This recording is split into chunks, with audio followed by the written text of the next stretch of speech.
नमस्ते, मैं हूं किशोर अजवाणी। आप देख रहे हैं देश का नंबर 1 न्यूज चैनल। घड़ी इशारा कर रही है 9 बजे रात का वक्त। 100 बात की एक बात का। आज एससीओ में चीन को घेरने का क्या प्लान है? अजरबैजान और आर्मेनिया में अब जंग क्यों छिड़ गई? लखनऊ कांड के बाद मार्केट में पिटबुल कैसे डाउन हो गया? और भारत में आतंकी संगठन अल कायदा के कितने मोहरे हैं? अजरबैजान और आर्मेनिया में फिर से जंग छिड़ गई। खबर है कि रात में अजरबैजान ने आर्मेनिया पर हमला कर दिया। आर्मेनिया ने दावा किया कि इस हमले में उसके कई सैनिकों की मौत हुई। अजरबैजान और आर्मेनिया की सेनाएं पिछले महीने भी भिड़ चुकी हैं और एक बार फिर दोनों देश जंग पर उतारू दिख रहे हैं। खबर है कि अजरबैजान ने रात में ही आर्मेनिया पर मिसाइलें दागनी शुरू कर दी थीं और सुबह भी उसके हमले जारी रहे और पूरा इलाका धमाकों की आवाज से गूंज उठा।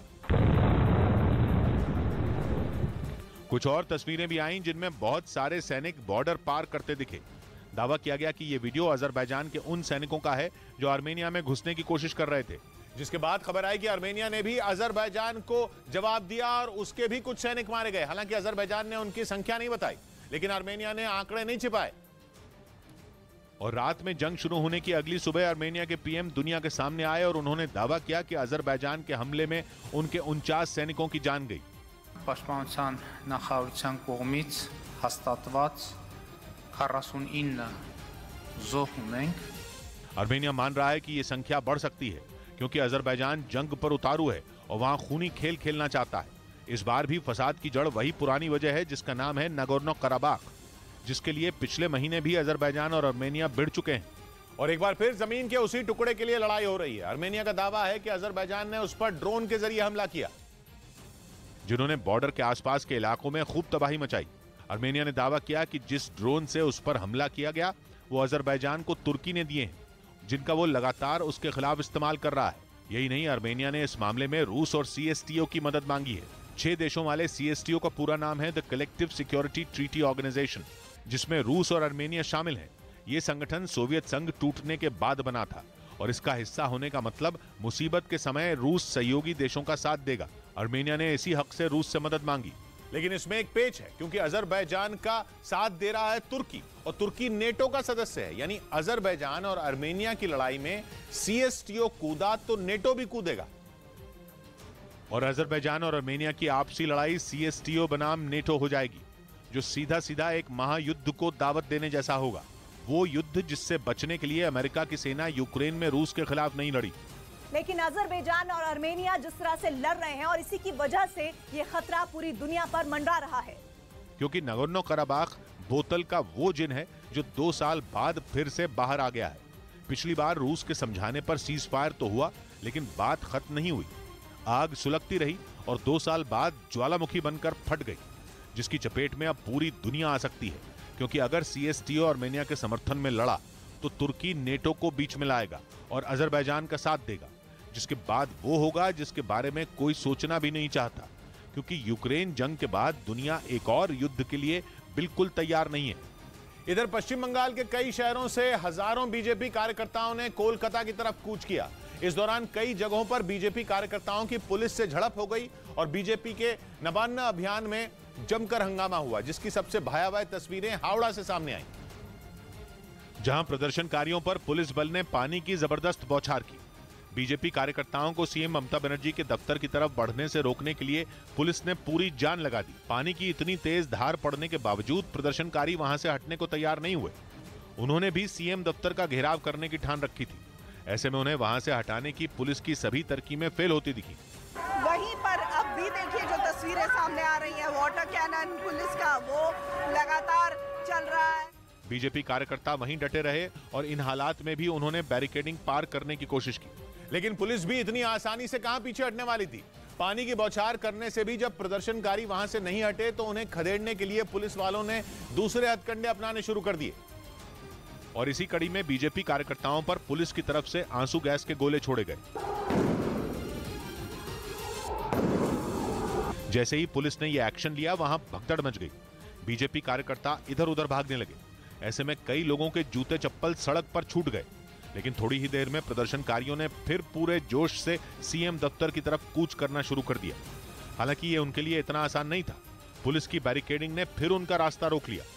हंगामे के बीच एक तस्वीर ऐसी भी सामने आई जिसमें पुलिस की सख्ती के बावजूद एक आदमी ने बैरिकेड को तोड़ने की कोशिश की, लेकिन पुलिस ने उसे ऐसा करने से रोक लिया और वहां से प्रदर्शनकारियों को भगाने का काम को जारी रखा। देखते ही देखते हावड़ा की सड़कों पर हो रहा बवाल पुलिस से प्रदर्शनकारियों की झड़प में बदल गया और वहां के हालात इस कदर बिगड़ गए कि पुलिस ने प्रदर्शनकारियों को हिरासत में लेना शुरू कर दिया। इस हंगामे के दौरान हावड़ा पुलिस ने एक प्रदर्शनकारी को खूब पीटा, उसकी लाठियों, लात और घूंसों से जमकर पिटाई की गई, लेकिन वो आदमी भी पुलिस के सामने सिर झुकाने को तैयार नहीं हुआ। इस बीच उसे बचाने के लिए एक महिला बीच में आ गई और उसे पुलिस वालों से दूर ले गई। इसी तरह कई जगहों पर प्रदर्शनकारियों की पुलिस से झड़प हुई। इस दौरान बीजेपी के कई कार्यकर्ता जख्मी हो गए, लेकिन पुलिस भी पीछे नहीं हटी और प्रदर्शनकारियों को सड़कों से भगाने का काम जारी रखा। हालांकि ये बवाल नहीं थमा। सीएम दफ्तर का घेराव करने निकले बीजेपी कार्यकर्ताओं ने राजधानी कोलकाता की सड़क पर खड़ी कुछ गाड़ियों में आग लगा दी, जिस वजह से यह हंगामा पहले से ज्यादा उग्र हो गया, क्योंकि प्रदर्शनकारियों ने गाड़ियों को आग लगाकर फूंक डाला। कोलकाता में बीजेपी के दो बड़े नेताओं शुवेंदु अधिकारी और लॉकेट चटर्जी के नेतृत्व में बीजेपी के नबान्न अभियान ने रफ्तार पकड़ी, जिस पर पुलिस ने बीच रास्ते में ही ब्रेक लगा दिया। शुवेंदु अधिकारी बीजेपी के तमाम कार्यकर्ताओं के साथ सीएम दफ्तर का घेराव करने निकले, लेकिन पुलिस ने बैरिकेडिंग कर उन्हें रोक दिया, जिस पर उनका गुस्सा भड़क गया।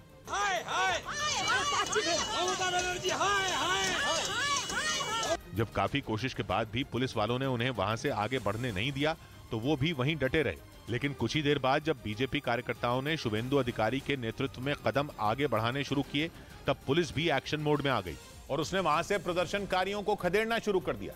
इन हालात में वहां भगदड़ मच गई। इस दौरान कई लोगों को गंभीर चोटें भी आई और सामने आई तस्वीरों में एक महिला सिर पर चोट लगने के बाद बेसुध नजर आई। एक आदमी तो बेहोश होकर ही सड़क पर गिर गया, जिसे वहां मौजूद दूसरे प्रदर्शनकारियों ने संभाला। ऐसे में शुवेंदु अधिकारी ने ममता सरकार पर तानाशाही का आरोप लगा दिया। ममता लेडी किम नॉर्थ कोरिया बनिए दिए पश्चिम बंग के।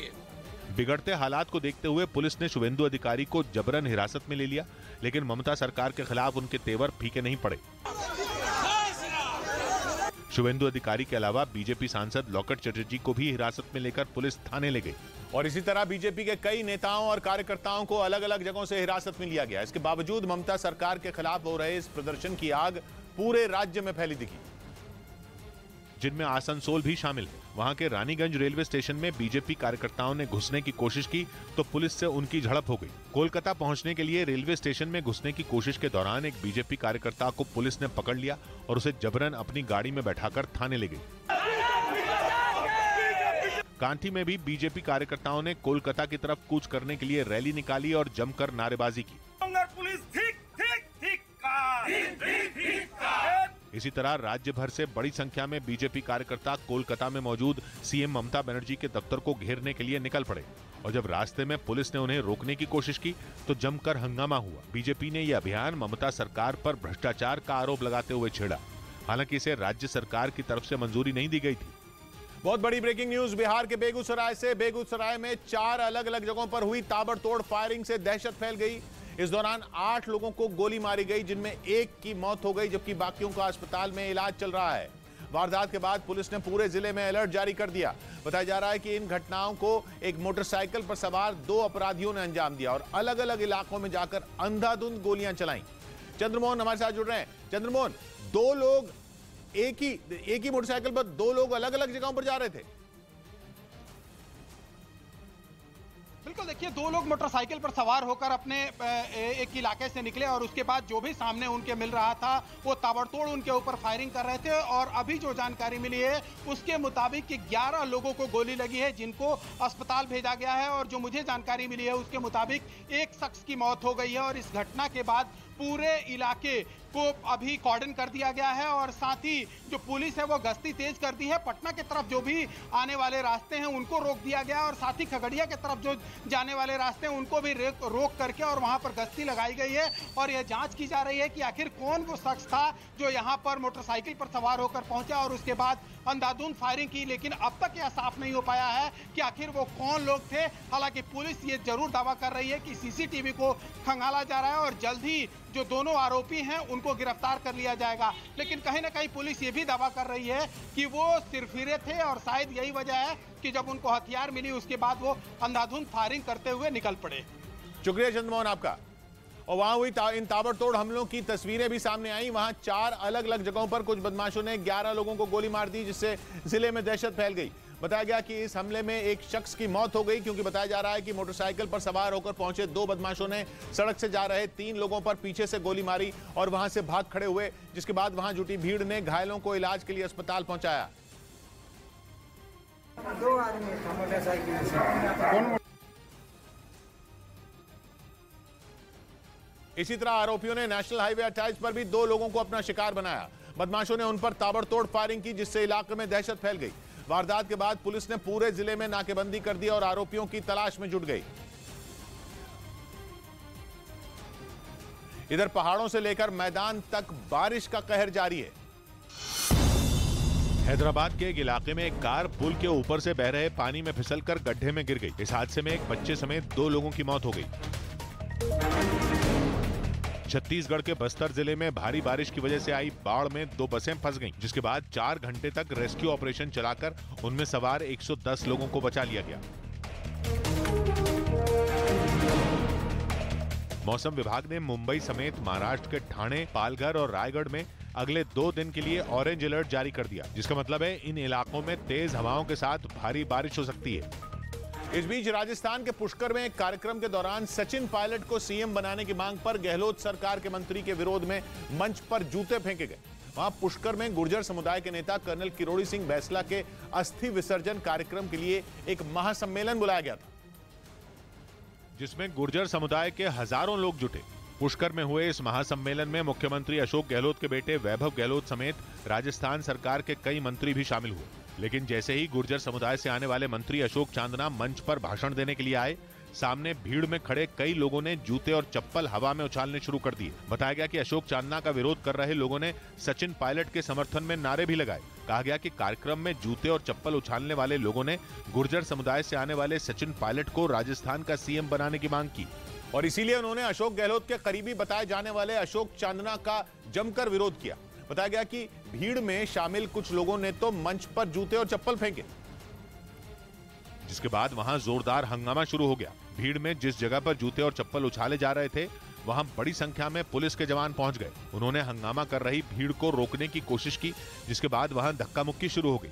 इससे पहले गहलोत सरकार की एक और मंत्री शकुंतला रावत ने भी मंच से भाषण दिया, लेकिन भीड़ में शामिल कुछ लोगों ने उनका भी विरोध किया और सचिन पायलट के समर्थन में नारे लगाए। इसके बाद शकुंतला रावत ने हंगामा कर रहे लोगों को नसीहत दे दी। पार्टी की मीटिंग हो तो अच्छा लगता है, ये मेरी मीटिंग नहीं है।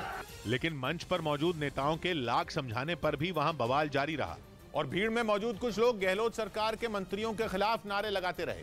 बाद में इस पूरी घटना के लिए अशोक चांदना ने सीधे सीधे सचिन पायलट को जिम्मेदार ठहरा दिया। साथ ही उन्हें अपने एक ट्वीट के जरिए चेतावनी भी दे दी। अशोक चांदना ने ट्वीट में जो लिखा, उससे राजस्थान में गहलोत गुट और पायलट के गुट के बीच का झगड़ा एक बार फिर खुलकर सामने आ गया। वहां पहले ही इस बात की चर्चा ने सियासी सरगर्मी बढ़ा दी थी कि अशोक गहलोत को कांग्रेस का राष्ट्रीय अध्यक्ष बनाया जा सकता है। ऐसे में वहां कांग्रेस के भीतर ही ये सवाल उठने लगे थे कि अगर गहलोत पार्टी के राष्ट्रीय अध्यक्ष बने तो सीएम कौन होगा। और इन्हीं चर्चाओं के बीच सचिन पायलट के समर्थकों ने उन्हें मुख्यमंत्री बनाने की मुहिम में पूरा जोर लगा दिया। उधर खबर है कि उज्बेकिस्तान में होने वाली एससीओ समिट में चीन के बेल्ट एंड रोड इनिशिएटिव यानी BRI प्रोजेक्ट का मुद्दा उठ सकता है, क्योंकि इस प्रोजेक्ट की आड़ में चीन पर गरीब देशों को कर्ज तले दबाने का आरोप लगा और नौबत ही आ गई कि कई देशों पर चीन का कर्ज उनकी GDP से भी अधिक हो गया। माना जा रहा है कि चीन के गरीब देशों में फैलाए गए कर्ज के इसी जाल का मुद्दा 15 और 16 सितंबर को होने वाली एससीओ समिट में उठ सकता है। वैसे चीन के BRI प्रोजेक्ट की आलोचना भी खूब हुई। बावजूद इसके उसने इस प्रोजेक्ट पर एशिया और यूरोप के देशों में काम जारी रखा और गरीब देश और गरीब होते चले गए। इसलिए एससीओ शिखर सम्मेलन में यह मुद्दा चर्चा का विषय बन सकता है, क्योंकि चीन के लाख छिपाने के बावजूद सच नहीं छिपा। गवाही के लिए आंकड़े भी आए। फोर्ब्स की रिपोर्ट में दावा किया गया कि चीन के बेल्ट एंड रोड इनिशिएटिव यानी BRI प्रोजेक्ट की वजह से दुनिया के 97 देश कर्ज में डूब गए हैं, जिनमें ज्यादातर देश अफ्रीकी महाद्वीप के हैं। इसके अलावा कुछ देश मध्य एशिया और दक्षिण पूर्व एशिया के भी हैं। रिपोर्ट कहती है चीन ने जिन देशों को सबसे ज्यादा कर्ज दिया है, उनमें पाकिस्तान और श्रीलंका का नाम शामिल है। यानी एससीओ में शामिल पाकिस्तान संगठन के अपने सहयोगी चीन का कर्जदार है, वो भी कम नहीं बल्कि हजारों करोड़ों रुपए का, जिसे चुकाते चुकाते उसकी कमर टूट जाएगी। वैसे जानकार मानते हैं कि BRI प्रोजेक्ट के पीछे चीन की नीयत ठीक नहीं थी, जिसका सबूत है करीब करीब कंगाल हो चुका श्रीलंका और आर्थिक संकट से जूझ रहा पाकिस्तान। श्रीलंका की हालत चीख चीख कर दुनिया को बता रही है कि चीन ने कर्ज की आड़ में वहां कितनी लूट खसोट मचाई। रही बात पाकिस्तान की, तो वो भी दुनिया के आगे भीख मांगने को मजबूर है, क्योंकि फोर्ब्स की रिपोर्ट में दावा किया गया कि चीन ने पाकिस्तान को $77 बिलियन यानी भारतीय रुपयों में 61 लाख करोड़ रुपए से ज्यादा का कर्ज दिया है। यही नहीं, इस रकम की वजह से पाकिस्तान चीन का सबसे बड़ा कर्जदार बन गया। रही बात श्रीलंका की, तो उसे चीन ने करीब $7 बिलियन यानी 5 लाख करोड़ रुपए से ज्यादा का कर्ज दिया, जिसका नतीजा यह हुआ कि पाकिस्तान और श्रीलंका चीन के हाथों की कठपुतली बन गए। चीन ने 2013 में BRI प्रोजेक्ट शुरू किया था, जिसके बाद वो दुनिया के कई हिस्सों में विकास कार्यों के नाम पर घुस गया और फिर धीरे धीरे किसी दीमक की तरह वहां की अर्थव्यवस्था को खोखला करने लगा। जो देश संभल सकते थे वो संभले और जो नहीं संभल पाए वो चीन के बनाए गए दलदल में धंसते गए। एक रिपोर्ट में दावा किया गया कि BRI प्रोजेक्ट के तहत 165 विकासशील देशों में 13,000 से ज्यादा परियोजनाओं पर काम चल रहा है, जिनमें 42 गरीब देशों पर चीन का कर्ज उनके GDP से 10% से अधिक हो चुका है। मतलब चीन उन देशों की मदद नहीं कर रहा, बल्कि उन्हें अपना गुलाम बना रहा है। और SCO के देशों से ये बात छिपी हुई नहीं है। उसका सबसे बड़ा कर्जदार पाकिस्तान भी SCO का हिस्सा है और इसीलिए माना जा रहा है कि समरकंद की SCO समिट में ये मुद्दा हॉट टॉपिक हो सकता है, क्योंकि चीन ने पहले पाकिस्तान को कर्ज दिया और जब पैसे वापस नहीं मिले तो वहां चल रहे कई और प्रोजेक्ट रोक दिए, जिसकी वजह से पाकिस्तान परेशान है।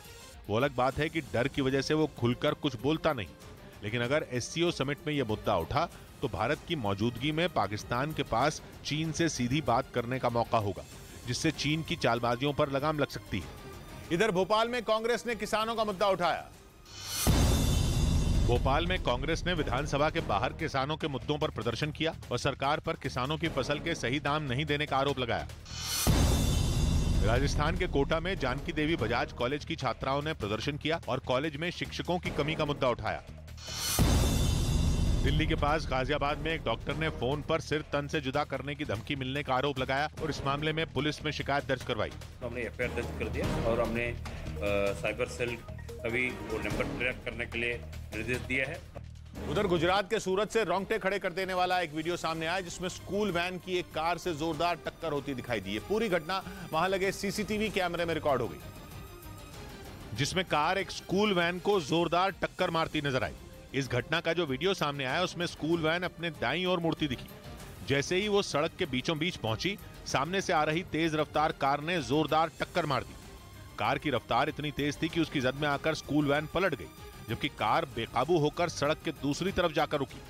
इस घटना के बाद वहां अफरा तफरी मच गई और लोग बच्चों को बचाने के लिए स्कूल वैन की तरफ भागने लगे, जिनकी मदद से वहां फंसे बच्चों को सुरक्षित बाहर निकाल लिया गया। इस बीच खबर है कि यूक्रेन के हाथों उत्तर पूर्व में तगड़ा झटका खाने के बाद रूस ने उससे बदला लेने का फुल प्रूफ प्लान बना लिया है। माना जा रहा है कि पुतिन की तैयारी यूक्रेन के दक्षिण में उसे मुंह तोड़ जवाब देने की है और यूक्रेन के दक्षिण में काला सागर है, यानी समंदर का वो इलाका जहां रूस पहले दिन से ही अपनी ताकत झोंके हुए है। इसलिए इस बार भी रूस काला सागर से ही यूक्रेन को चित करने की कोशिश में है। खुद यूक्रेन की सेना की ऑपरेशन कमांड साउथ ने फेसबुक पर यह दावा किया है कि काला सागर में रूस के जंगी जहाजों के बेड़े में इजाफा देखा गया है। यूक्रेन का दावा है कि रूस ने काला सागर में 4 बड़े लैंडिंग शिप तैनात किए हैं। लैंडिंग शिप ऐसा जंगी जहाज होता है जो कि खास तौर पर एम्फीबियस मिलिट्री ऑपरेशन के लिए डिजाइन किया जाता है। एम्फीबियस मिलिट्री ऑपरेशन में थल और नौसेना समंदर से हमले करके दुश्मन के तट पर टूट पड़ती है और जंग की शुरुआत से ही शक जताया जा रहा है कि रूस समंदर किनारे बसे यूक्रेन के ओडेसा शहर पर एम्फीबियस अटैक कर सकता है। हालांकि यूक्रेन की सेना का कहना है कि काला सागर में खराब मौसम की वजह से रूस की सारी तैयारी धरी की धरी रह जाएगी, लेकिन पुतिन के खेल को समझना आसान नहीं। उनके दिमाग में अगली चाल क्या है उसके बारे में कुछ भी कह पाना मुमकिन नहीं। इसलिए रूस और यूक्रेन की जंग में जल्द एक नया ट्विस्ट देखने को मिल सकता है और काला सागर तो रूस की मांद है। काला सागर यूक्रेन के दक्षिण में मौजूद है और यूक्रेन के ही दक्षिण में है उसका क्राइमिया प्रायद्वीप, जिस पर 8 साल से रूस कुंडली मारकर बैठा है। उसी क्राइमिया में रूस की नौसेना की ब्लैक सी फ्लीट यानी काला सागर में ऑपरेशन करने वाले उसके जंगी जहाजों के बेड़े का अड्डा है। ये वो बेड़ा है जो यूक्रेन पर हमले की शुरुआत से ही पुतिन के एक्शन प्लान के सबसे अहम हथियारों में एक है। रूस के इसी बेड़े ने यूक्रेन पर कैलिब्र क्रूज मिसाइलें दाग कर उसकी कमर तोड़कर रख दी थी। जंगी जहाजों के इसी बेड़े की बदौलत रूस ने यूक्रेन के बंदरगाह तक ब्लॉक कर दिए और उसके अनाज को यूक्रेन से बाहर नहीं निकलने दिया। हालांकि फिर यूक्रेन के मिसाइल हमलों ने भी रूस की ब्लैक सी फ्लीट की हवा निकाल दी। उसके विशाल जंगी जहाज मॉस्को तक की जल समाधि करा दी। लेकिन अब खबर है कि रूस ने काला सागर से एक बार फिर यूक्रेन पर हल्ला बोलने का प्लान बनाया है। इधर उत्तराखंड में भी मदरसों का सर्वे होगा। उत्तर प्रदेश के बाद उत्तराखंड सरकार ने भी राज्य के मदरसों का सर्वे करवाने का फैसला लिया। एक बार सर्वे होना बहुत नितांत जरूरी है। बिहार के कृषि मंत्री सुधाकर सिंह ने अपने ही विभाग के अधिकारियों पर भ्रष्टाचार के गंभीर आरोप लगाए और खुद को भी कटघरे में खड़ा किया। कोई ऐसा हमारे विभाग में नहीं है जो चोरी नहीं करता, चोरों का सरदार। यूपी के शाहजहांपुर में पुलिस और प्रशासन ने नदी किनारे सरकारी जमीन से कब्जा हटवाने के लिए बुलडोजर चलवाया।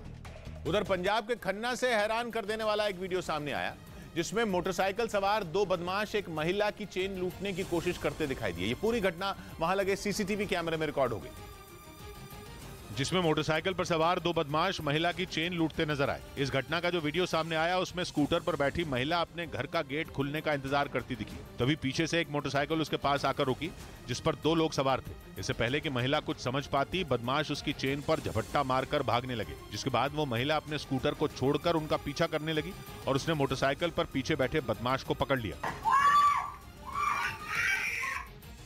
इस दौरान बदमाश अपनी मोटरसाइकिल भगाते रहे लेकिन महिला ने उनका पीछा नहीं छोड़ा और एक बदमाश को खींचकर जमीन पर पटक दिया। हालांकि उसने खुद को जैसे तैसे उस महिला से छुड़ाया और वहां से फरार हो गया। इधर तुर्की के साथ बढ़ते तनाव के बीच ग्रीस ने अपनी तैयारियों को धार देना तेज कर दिया, जिसके लिए उसने अपने F-16 लड़ाकू विमानों को आधुनिक और खतरनाक बनाने के मकसद से अमेरिका के साथ बड़ी मिलिट्री डील कर दी। और इस डील के तहत अमेरिका से 2 फाइटर जेट तैयार होकर ग्रीस पहुंच भी गए, जिन्हें राजधानी एथेंस के पास एक एयरबेस में हुए कार्यक्रम में वायुसेना में शामिल किया गया। मतलब अब ग्रीस की वायुसेना दुनिया की उन चुनिंदा एयरफोर्स में शामिल हो गई जो अमेरिका से मिले घातक फाइटर जेट से लैस है, क्योंकि अमेरिका ने F-16 का वाइपर वर्जन बहुत कम देशों को मुहैया करवाया। इसीलिए इन आधुनिक लड़ाकू विमानों की डिलीवरी से ग्रीस का हौसला बढ़ा हुआ नजर आया। τεράστιες δυνατότητες, ειδικά όσον αφορά τα ηλεκτρονικά του μέσα και θα αυξήσει। ग्रीस ने दावा किया कि उसने इन विमानों को अपग्रेड करने के लिए अमेरिका के साथ $150 करोड़ मतलब भारतीय रुपयों में करीब 11,800 करोड़ की डील की है, जिसके तहत उसे अभी 81 एडवांस्ड F-16 फाइटर जेट और मिलेंगे, जिसके बाद उसकी वायुसेना की ताकत कई गुना बढ़ जाएगी और तुर्की के लिए उसके खिलाफ किसी भी तरह का मिलिट्री एक्शन लेना आसान नहीं रह जाएगा। क्योंकि ग्रीस को जो F-16 लड़ाकू विमान अपग्रेड होकर मिलने वाले हैं, उनकी गिनती दुनिया के बेहद आधुनिक लड़ाकू विमानों में होती है। इनमें बेहद घातक बम और हवा से जमीन और हवा से हवा में मार करने वाली मिसाइलों को लोड किया जा सकता है, जो इन्हें और भी खूंखार बना देती हैं। और इनके रडार इतने शक्तिशाली होते हैं कि जो एक साथ कई टारगेट का पता लगा लेते हैं। साथ ही इन्हें दुनिया की सबसे खतरनाक और भरोसेमंद मानी जाने वाली हार्पून एंटीशिप मिसाइल से भी लैस किया जा सकता है। और ये बात तुर्की भी अच्छी तरह जानता है कि अमेरिका की इस मिसाइल का F-16 पर होना उसके लिए कितनी बड़ी मुसीबत साबित होगा, क्योंकि भूमध्य सागर के टापुओं पर हक के मुद्दे पर ग्रीस के साथ उसका 36 का आंकड़ा है और हाल के दिनों में दोनों देशों के बीच तनाव चरम पर पहुंच चुका है। और ग्रीस ने जंग के हालात पैदा करने का ठीकरा तुर्की पर फोड़ा है। असल में तुर्की के राष्ट्रपति बीते कुछ वक्त से अपने पड़ोसी ग्रीस पर हमलावर हैं और वो खुलेआम उसके खिलाफ मिलिट्री एक्शन की धमकी तक दे चुके हैं। ऐसे में लग ये रहा है कि कहीं इस बार दोनों नेटो देशों के बीच दशकों से चला आ रहा समुद्री विवाद कहीं दुनिया में नई जंग न भड़का दे। और अब तो तुर्की की चुनौती से निपटने के लिए अमेरिका ने ग्रीस को अपने बेहद मजबूत फाइटर जेट से लैस करने की कवायद भी शुरू कर दी। असल में भूमध्य सागर में पाया जाने वाला बड़ा गैस का भंडार भी तुर्की और ग्रीस के बीच विवाद की जड़ है। और ये पहली बार नहीं है जब ग्रीस और तुर्की आमने सामने आए हों।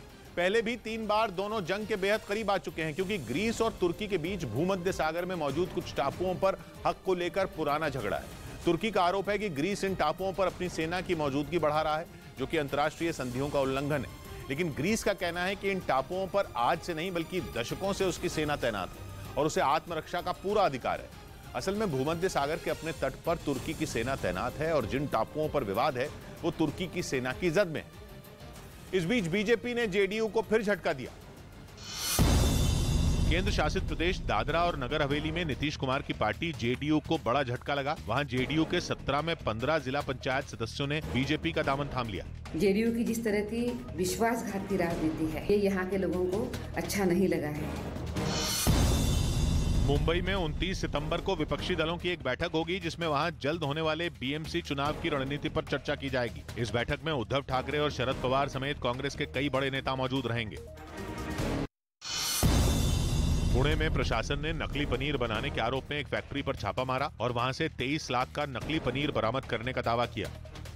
उधर विदेश मंत्री एस जयशंकर के सऊदी अरब के दौरे से पाकिस्तान में खलबली मच गई। अपने पहले दौरे पर वहां पहुंचे एस जयशंकर ने क्राउन प्रिंस मोहम्मद बिन सलमान से मुलाकात की, जिसके बाद पाकिस्तान के पूर्व राजनयिक अब्दुल बासित ने शहबाज सरकार को सतर्क रहने की सलाह दे दी। और ऐसा इसलिए क्योंकि पिछले कुछ सालों में भारत और सऊदी अरब के बीच राजनीतिक, सुरक्षा और ऊर्जा समेत कई क्षेत्रों में संबंध लगातार मजबूत हुए हैं। जानकारों का मानना है कि प्रधानमंत्री मोदी के कार्यकाल में जिस तरह से सऊदी अरब भारत के करीब आया है, उसने पाकिस्तान की नींद उड़ा दी है। दोनों देशों के बीच बढ़ रहे कारोबारी रिश्ते भी उसे फूटी आंख नहीं सुहा रहे। खासतौर पर भारत और सऊदी अरब के बीच कच्चे तेल का कारोबार। यूक्रेन से युद्ध की वजह से पश्चिमी देशों के आर्थिक प्रतिबंध झेल रहा रूस भारत को कम दाम पर तेल बेच रहा है। इसके बाद भी भारत ने सऊदी अरब से तेल लेना बंद नहीं किया। आंकड़ों के मुताबिक भारत अपनी जरूरत का 18% कच्चा तेल सऊदी अरब से आयात करता है। यही नहीं, भारत की जरूरत की 30% एलपीजी भी वहीं से आती है। इसके साथ ही सऊदी अरब भारत का चौथा सबसे बड़ा ट्रेड पार्टनर। पिछले कुछ सालों में दोनों देशों के बीच कारोबार एक नई ऊंचाई पर पहुंचा है। माना जा रहा है कि भारत और सऊदी अरब के बीच मजबूत होते रिश्तों ने पाकिस्तान को चिंता में डाल दिया है। और इसी वजह से वहां के पूर्व राजनयिक अब्दुल बासित पाकिस्तान को आंखें खोलकर रखने की नसीहत दे रहे हैं। असल में सऊदी अरब पाकिस्तान के ज्यादा करीब माना जाता था, लेकिन जब सऊदी अरब में मोहम्मद बिन सलमान क्राउन प्रिंस बने और पाकिस्तान में इमरान खान की सत्ता आई, तो दोनों देशों के बीच रिश्तों में तल्खी देखी गई। इसके बाद भी पाकिस्तान की खस्ताहाल अर्थव्यवस्था को संभालने के लिए सऊदी अरब ने वहां कई बार निवेश किया, लेकिन बिगड़े रिश्तों की वजह से पाकिस्तान को इसके लिए भी लगातार गुहार लगानी पड़ी थी। यानी सऊदी अरब ने न चाहते हुए भी उसकी मदद की। अब अगर भारत के साथ सऊदी अरब के रिश्ते और मजबूत हुए तो आतंक को पनाह देने वाले पाकिस्तान को झटका लग सकता है। सऊदी अरब और उसके बीच की खाई बढ़ सकती है। इधर पीएम को मिले उपहारों की नीलामी होगी। प्रधानमंत्री मोदी को पिछले 1 साल के दौरान मिले उपहारों और स्मृति चिन्ह की ऑनलाइन नीलामी की जाएगी। इससे पहले भी 3 बार प्रधानमंत्री को मिले उपहारों की नीलामी हो चुकी है। वो अच्छी तरह से हमने उसको प्लान करके कि किस तरह का पब्लिक उसके अंदर आके देख सकते हैं। जयपुर में बड़ी संख्या में जमा हुए युवाओं ने बेरोजगारी के मुद्दे पर गहलोत सरकार के खिलाफ प्रदर्शन किया। अगले महीने ऑस्ट्रेलिया में होने वाले T20 विश्व कप में टीम इंडिया नई जर्सी में नजर आ सकती है। इस बीच चीन की गीदड़ भभकी के बीच पहली बार अमेरिका ने ताइवान को आधुनिक हथियारों से लैस करने की कवायद तेज कर दी। पश्चिमी मीडिया के मुताबिक इसके लिए जल्द ही अमेरिकी संसद में एक बिल पर वोटिंग होगी। क्योंकि अगस्त की शुरुआत में अमेरिकी संसद की स्पीकर नैन्सी पेलोसी के ताइवान दौरे के बाद से चीन बुरी तरह भड़का हुआ है और वो लगातार जंग की धमकी दे रहा है। ऐसे में अमेरिका का मानना है कि हमले से पहले अगर ताइवान को हथियारों से लैस नहीं किया गया तो उसे बचाना मुश्किल हो जाएगा। इसीलिए अमेरिका की संसद में ताइवान पॉलिसी एक्ट बिल पेश किया गया, जिसे मंजूरी मिलने के बाद ताइवान को $450 करोड़ यानी भारतीय रुपयों में करीब 36,000 करोड़ के हथियार और दूसरी सैन्य मदद देने का रास्ता साफ हो जाएगा। साथ ही अमेरिका ताइवान को हथियार खरीदने के लिए $200 करोड़ मतलब भारतीय रुपयों में करीब 16,000 करोड़ का लोन भी दे सकेगा। और अगर ये बिल पास हो गया तो ताइवान के खिलाफ किसी भी तरह के मिलिट्री ऑपरेशन के लिए चीन को भारी कीमत चुकानी पड़ेगी, क्योंकि इसके तहत जंग छेड़ने पर अमेरिका को उस पर सख्त प्रतिबंध लगाने का अधिकार भी मिल जाएगा। मतलब ये कि ताइवान के मुद्दे पर अमेरिका यूक्रेन जैसी गलती नहीं दोहराना चाहता, जहां रूस के हमले के बाद आधुनिक हथियारों की सप्लाई करने में उसे लंबा इंतजार करना पड़ा। और एक रिपोर्ट में यह दावा किया जा चुका है कि चीन और ताइवान के बीच जंग छिड़ने पर पहले ही दिन ताइवान को हजारों घातक मिसाइलों की जरूरत पड़ेगी और उसे उम्मीद है कि उसकी ये जरूरत अमेरिका पूरी करेगा, जिस पर अमेरिका ने पहल भी शुरू कर दी।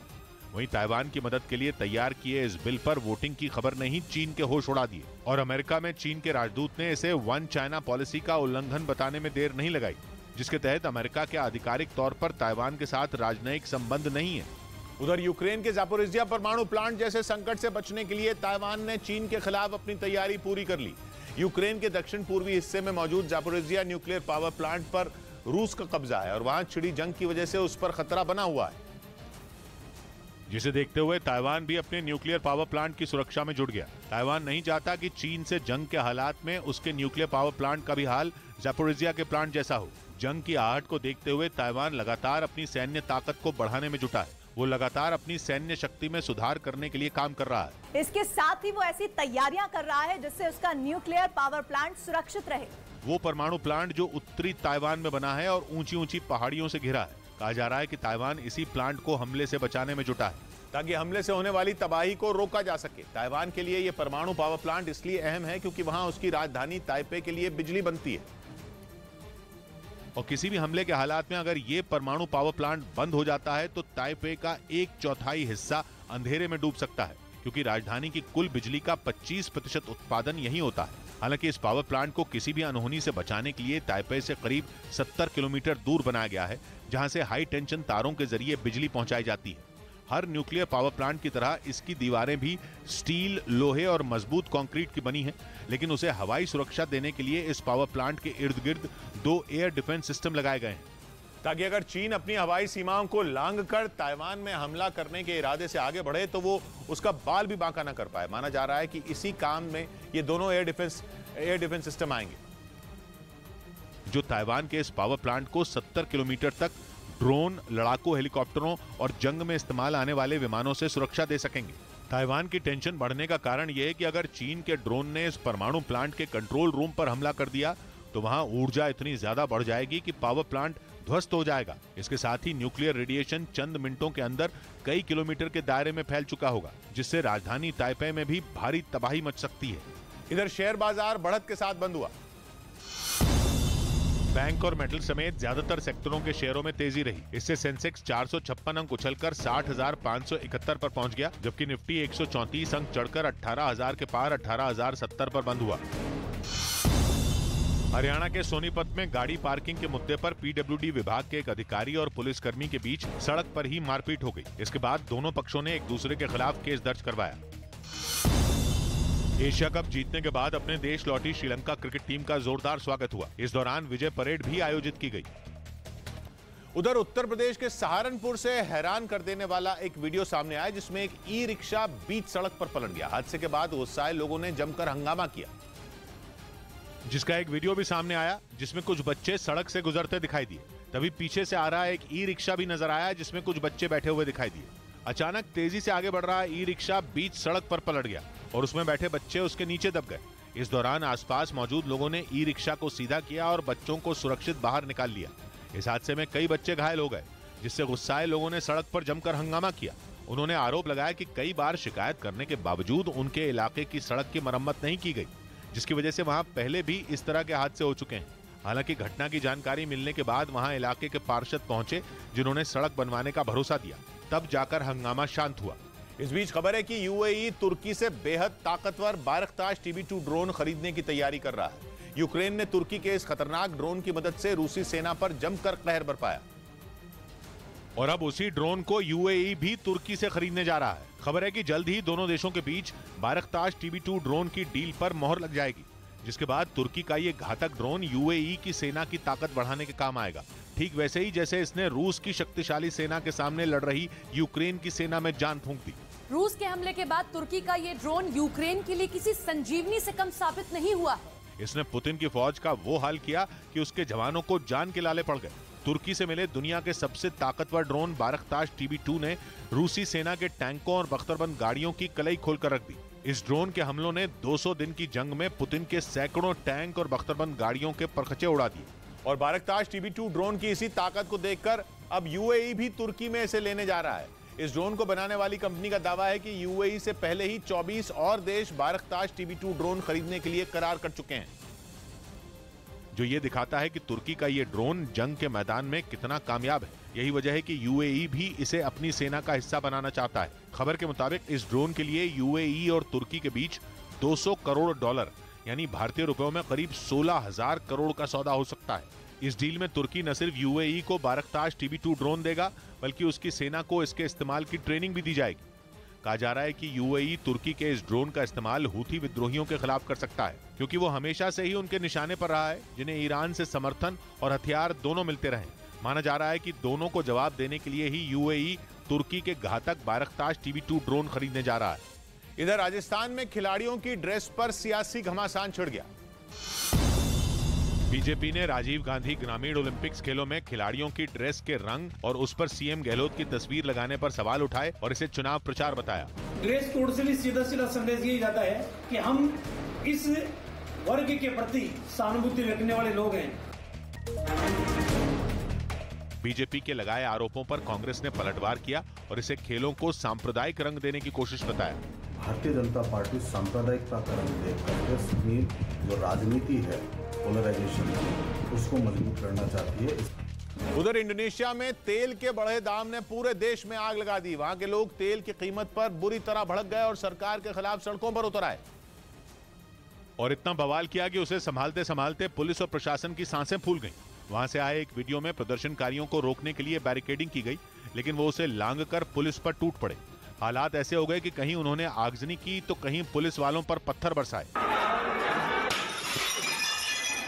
ऐसा इसलिए क्योंकि बीते कई दिनों से इंडोनेशिया में तेल के दाम बढ़ने की आशंका जताई जा रही थी, जिस पर वहां की सरकार ने अब मोहर लगा दी और वहां तेल के दाम 30% तक बढ़ गए, जिसके बाद पेट्रोल की कीमत 67 सेंट प्रति लीटर यानी भारतीय रुपयों के हिसाब से करीब 54 रुपए और डीजल की कीमत 46 सेंट यानी 37 रुपए प्रति लीटर के करीब पहुंच गई, जिस पर वहां की जनता का गुस्सा फूट पड़ा।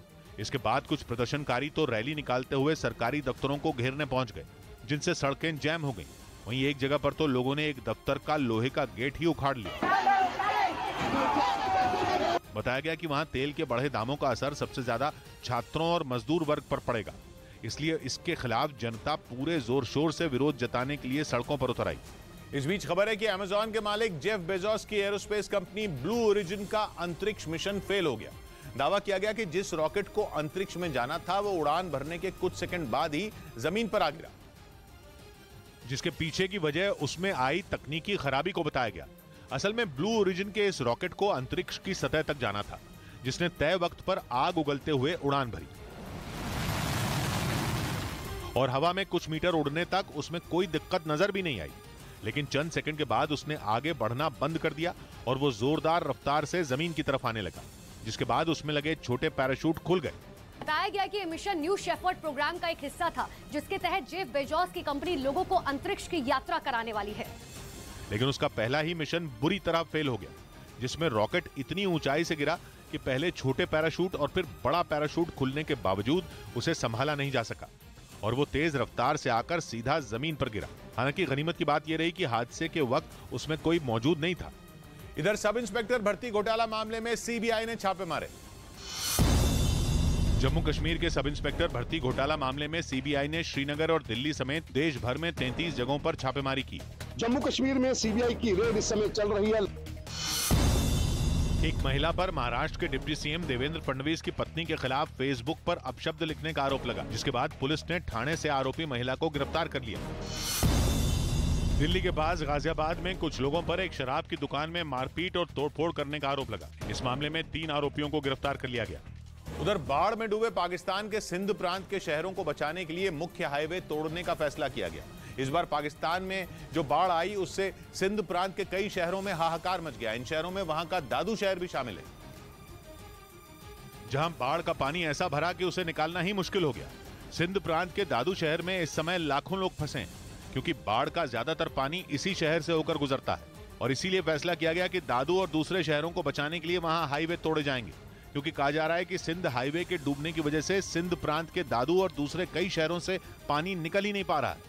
पाकिस्तान में हुई आफत की बारिश की वजह जलवायु परिवर्तन को माना गया, जिसकी वजह से सबसे ज्यादा तबाही हुई सिंध प्रांत में, जहां के दक्षिणी हिस्से में औसत से 466% ज्यादा बारिश हुई। प्रशासन का कहना है कि कई शहरों से बाढ़ का पानी उतर चुका है, लेकिन सिंध प्रांत के कई शहर हैं जहां पानी नहीं उतर रहा, क्योंकि सिंध हाईवे डूबा हुआ है। दादू शहर उन्हीं में एक है, जहां सिंध हाईवे की 3 पॉइंट ऐसे हैं जो पूरी तरह डूबे हैं और शहर से पानी निकालने में रास्ते में रुकावट बन रहे हैं, जिसकी वजह से दादू शहर में रहने वाली करीब 15 लाख लोग फंसे हुए हैं।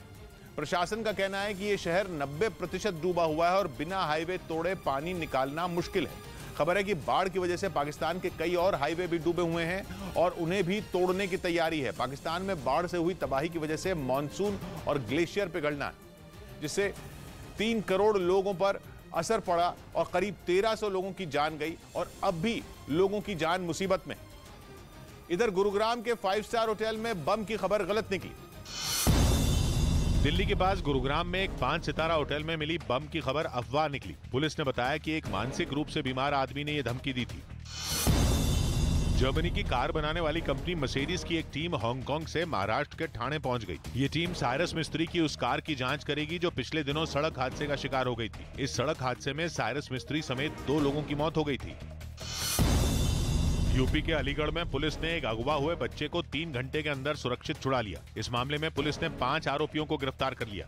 उधर उत्तर प्रदेश के आजमगढ़ में जमीन विवाद को लेकर 2 पक्षों के लोग आपस में भिड़ गए, जिसमें कई लोग घायल हो गए। बाद में मारपीट की इस घटना का वीडियो सोशल मीडिया पर वायरल हो गया, जिसमें दोनों पक्षों के लोग एक दूसरे पर लात और घूंसों की बरसात करते दिखे। मारपीट से पहले कुछ लोग वहां बन रहे एक मकान की दीवार तोड़ते नजर आए। इस दौरान दूसरे पक्ष के लोग दीवार तोड़ रहे लोगों का मोबाइल फोन से वीडियो बनाते रहे। तभी पास में खड़े एक आदमी ने उन पर हमला कर दिया। जैसे ही उस आदमी ने वीडियो बना रहे लोगों से मारपीट शुरू की, वहां मौजूद उसके दूसरे साथी भी उन पर टूट पड़े। कोई उन्हें लातों से मारता दिखा तो कोई उन्हें जमीन पर गिराकर घूंसे मारता नजर आया, जबकि एक आदमी डंडा लेकर उन पर ताबड़तोड़ प्रहार करता रहा। हालांकि किसी तरह वो दोनों वहां से भाग निकले, जिससे उनकी जान बच गई। इस घटना के बाद एक पक्ष की शिकायत पर पुलिस ने केस दर्ज कर मामले की जांच शुरू कर दी। इस बीच पंजाब के नवां शहर से दिल दहला देने वाला एक वीडियो सामने आया। वहां एक कार ट्रक की चपेट में आ गई। ये पूरी घटना वहां लगे सीसीटीवी कैमरे में रिकॉर्ड हो गई, जिसमें एक कार तेज रफ्तार ट्रक में जा घुसी। इस घटना का जो वीडियो सामने आया उसमें कई गाड़ियां हाईवे से गुजरती दिखाई दी, जबकि कुछ गाड़ियां सड़क पार करने के लिए रुकी नजर आईं। इसी दौरान एक तेज रफ्तार ट्रक सामने से आता दिखा। जैसे ही वो अपनी दाईं ओर मुड़ा, सामने से आ रही कार उस ट्रक में जा घुसी। इसके बाद जो हुआ, सिर्फ 4 मिनट के ब्रेक के बाद चैनल जो है आपके भरोसे पर खरा उतरने में नंबर 1 सच की राह पर चलने में, आपके लिए लड़ने में नंबर 1 आपकी आवाज बनने में। जिसके पास है एंकर की टीम नंबर 1, जो है राजनीति के खेल से लेकर खेल की कवरेज में नंबर 1। आज तक को पछाड़ अब है देश का नंबर 1 न्यूज चैनल। तो देखते रहिए न्यूज़ 18 इंडिया। यानी डिसएंगेजमेंट की प्रक्रिया पूरी होने के बाद वहां बफर जोन बन सकता है। एक रिपोर्ट में दावा किया गया कि PP-15 के इर्द गिर्द करीब 2 से 4 किलोमीटर तक बफर जोन बन सकता है। यानी एक ऐसा क्षेत्र जिनमें न तो चीन की और न ही भारत की सेना मूवमेंट करेगी। या यूं कहें कि अगर बफर जोन बना तो PP-15 एक नो पेट्रोलिंग जोन बन जाएगा और वहां चीन के सैनिकों की आवाजाही पर ब्रेक लग जाएगा और LAC के पास मनमानी करने की फिराक में बैठे चीन के मंसूबों पर पानी फिर जाएगा। PP-15 या गोगरा हॉट स्प्रिंग्स इलाके में डिसएंगेजमेंट की कोशिश करीब 1 साल से चल रही थी, जिसके लिए दोनों देशों के बीच कोर कमांडर लेवल की कई दौर की बातचीत भी हुई और 16वें दौर की बातचीत के बाद चीन ने भारत के आगे सरेंडर कर दिया। वो PP-15 पर तैनात अपने सैनिकों को वापस बुलाने पर मजबूर हो गया और LAC के पास शांति की कोशिशों में जुटे भारत की जीत हुई। गलवान हिंसा के बाद भारत और चीन लगातार कोर कमांडर लेवल की बात कर रहे हैं। दोनों देशों के बीच 2020 में 8 दौर, 2021 में 5 दौर और इस साल 3 दौर की बातचीत हो चुकी है, जिसका नतीजा ये हुआ कि गलवान घाटी, पेंगोंग, PP-17A और PP-15 जैसे फ्रिक्शन पॉइंट से डिसएंगेजमेंट हो गया। खबर है कि PP-15 से भारत के सैनिक PP-16 की ओर और चीन के सैनिक अपनी ओर लौट चुके हैं।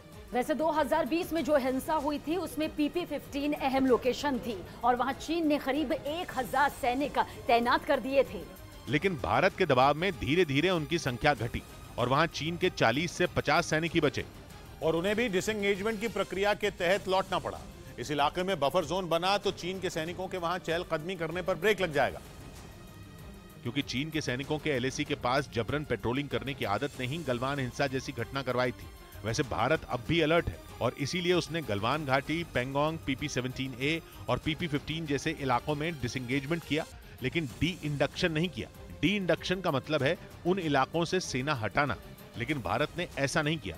पता चला है कि भारत के सैनिक फ्रिक्शन पॉइंट से पीछे हटे हैं, वहां से नहीं, और हजारों की संख्या में अब भी वहां पर तैनात हैं। मतलब अगर बफर जोन बना तो पास ही तैनात भारत के सैनिक लगातार वहां नजर रखेंगे और पता लगाते रहेंगे कि चीन के सैनिकों ने फिर से घुसपैठ की कोई कोशिश तो नहीं की।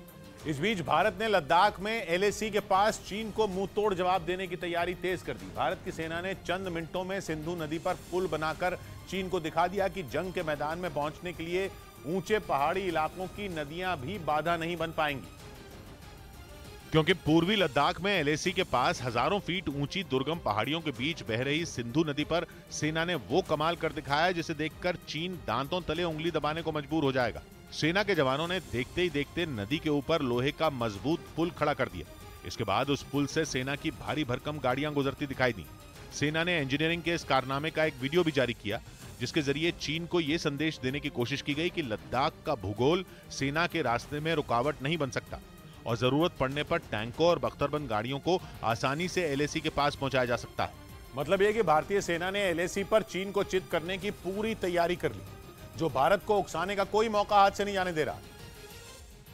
और इसके लिए चीन कभी एलएसी के पास अपना लड़ाकू विमान भेजता है तो कभी सैन्य अभ्यास करके भारत को परेशान करने की कोशिश करता है। इसके साथ ही वो एलएसी के पास कंस्ट्रक्शन भी तेज कर रहा है। और उस वक्त तो हद ही पार हो गई जब खबर आई कि चीन ने एलएसी के पास एक और हाईवे बनाने की प्लानिंग की है। लेकिन भारत ने भी उसी की भाषा में करारा जवाब देने की ठान ली और एलएसी के पास तनाव के बीच लद्दाख में पुलों और सुरंगों समेत बुनियादी ढांचे के विकास पर जोर देना शुरू कर दिया। यानी एलएसी पर अब चीन की हर चाल का जवाब बिना वक्त गंवाए दिया जाएगा। जो एलएसी के पास सड़कों के बनने से पहले ही टेंशन में है, जबकि वो खुद वही हरकत कर रहा है। वो भारत की तुलना में एलएसी के पास ज्यादा निर्माण कर रहा है और उसे नेशनल प्लान का हिस्सा बता रहा है। गलवान हिंसा के बाद के 2 सालों में उसने बॉर्डर पर मिलिट्री इंफ्रास्ट्रक्चर का एक जाल तैयार कर लिया है। उसने तिब्बत में 14 एयरबेस बनाए हैं, तो वहीं उसका रेल नेटवर्क और सड़कों का जाल 58,000 किलोमीटर तक फैल चुका है, जिसके जवाब में भारत ने भी एलएसी के पास सड़कों और पुलों का निर्माण तेज कर दिया और लद्दाख समेत चीन की सीमा के पास बसे भारत के दूसरे राज्यों में सड़कों का जाल फैलाना शुरू कर दिया, ताकि एलएसी पर चीन की किसी भी उकसाने वाली हरकत का करारा जवाब दिया जा सके। क्योंकि ये सड़कें सेना को एलएसी के इतने नजदीक ले जाएंगी कि चीन भारत की सीमा में घुसपैठ की तो क्या, दूर से झांकने की भी जरूरत नहीं कर पाएगा। उधर पाकिस्तान के F-16 विमानों की मरम्मत के लिए अमेरिकी मदद पर भारत भड़क गया। भारत ने इस मिलिट्री ड्रिल पर अमेरिका से कड़ा विरोध जताते हुए इसकी टाइमिंग पर सवाल उठाए, क्योंकि अमेरिका ने यह फैसला ऐसे वक्त में लिया जब भारत उसके अधिकारियों की मेजबानी कर रहा था और दोनों देशों के अधिकारियों के बीच समुद्री सुरक्षा को मजबूत करने के लिए 2+2 स्तर की बातचीत चल रही थी। अमेरिका की ओर से इस बैठक की अगुवाई दक्षिण और मध्य एशिया मामलों के सहायक विदेश मंत्री डोनाल्ड लू कर रहे थे, जिनके सामने भारत ने सख्ती से पाकिस्तान की मदद के मुद्दे को उठाया और साफ कर दिया कि अमेरिका ने उस फैसले के बारे में भारत को पहले नहीं बताया। ये नया इंडिया, नए नजरिए का इंडिया, जहां लोगों का नंबर 1 भरोसा बनता है, वो जो उनके मुद्दे उनकी आवाज निडर होकर उठाता है, लोगों की नंबर 1 पसंद बनता है, वो जो सिर्फ रफ्तार नहीं जिम्मेदारी पर भी विश्वास रखता है। देश का नंबर 1 न्यूज चैनल बनता है वो जो देश हित और जनहित दोनों को सर्वोपरि समझता है। न्यूज़ 18 इंडिया, नए इंडिया का नया नंबर 1 न्यूज चैनल। पंजाब के नवा शहर से दिल दहला देने वाला एक वीडियो सामने आया। वहां एक कार ट्रक की चपेट में आ गई। ये पूरी घटना वहां लगे सीसीटीवी कैमरे में रिकॉर्ड हो गई, जिसमें एक कार तेज रफ्तार ट्रक में जा घुसी। इस घटना का जो वीडियो सामने आया उसमें कई गाड़ियां हाईवे से गुजरती दिखाई दी, जबकि कुछ गाड़ियां सड़क पार करने के लिए रुकी नजर आईं। इसी दौरान एक तेज रफ्तार ट्रक सामने से आता दिखा। जैसे ही वो अपनी दाईं ओर मुड़ा, सामने से आ रही कार उस ट्रक में जा घुसी। ट्रक की रफ्तार इतनी तेज थी कि उसका बैलेंस बिगड़ गया और वो बेकाबू होकर कार के ऊपर पलट गया, जिससे कार उस ट्रक के नीचे दब गई। वहीं सामने से आ रही दूसरी कार भी उस ट्रक के पिछले हिस्से से टकरा गई। इस घटना के बाद वहां अफरा तफरी मच गई और लोग कार में बैठे लोगों की जान बचाने के लिए भागने लगे। इसके बाद वहां मौजूद लोगों ने गाड़ी से घायलों को बाहर निकाला और उन्हें फौरन अस्पताल में भर्ती कराया। कार्रवाई ਅਸੀਂ ਇਹਦੇ ਵਿੱਚ FIR ਨੰਬਰ ਜਿਹੜੀ ਹੈਗੀ ਆ 75 ਦਰਜ कर रहे हैं। घटना की जानकारी मिलने के बाद पुलिस ने सीसीटीवी वीडियो के आधार पर ड्राइवर के खिलाफ केस दर्ज कर लिया और मामले की जांच में जुट गई। उधर केरल के कई जिलों में आवारा कुत्तों ने आतंक मचा दिया।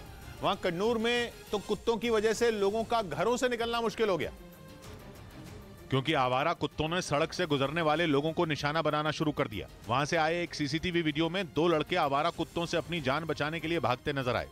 असल में उनके पीछे कुत्तों का एक झुंड पड़ गया, जिनसे बचने के लिए उन्होंने पूरी ताकत से दौड़ लगाई और किसी तरह एक घर के अंदर घुसकर उसका गेट बंद कर दिया। वहीं एक दूसरे वीडियो में उसी घर के पास रात के वक्त टहलती एक महिला पर इन कुत्तों ने धावा बोल दिया, जिसके बाद उसने भी कुत्तों से बचने के लिए दूसरी तरफ दौड़ लगा दी।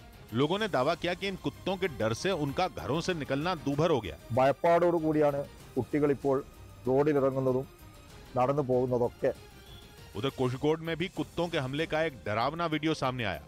वहां तो सड़क पर साइकिल चलाते एक बच्चे को कुत्ते ने झपट्टा मारकर पकड़ लिया। कुत्ते के हमला करते ही वो साइकिल से गिर पड़ा, लेकिन उसने अपने जबड़े में लड़के का हाथ इस तरह फंसाया कि वो निकाले न निकला। इस दौरान उसने खुद को बचाने के लिए कई बार हाथ छुड़ाने की कोशिश की, लेकिन वो नाकाम रहा। हालांकि उसने हिम्मत नहीं हारी और किसी तरह उसके जबड़े से हाथ छुड़ाकर एक घर में घुस गया। तब कहीं जाकर उसकी जान बची।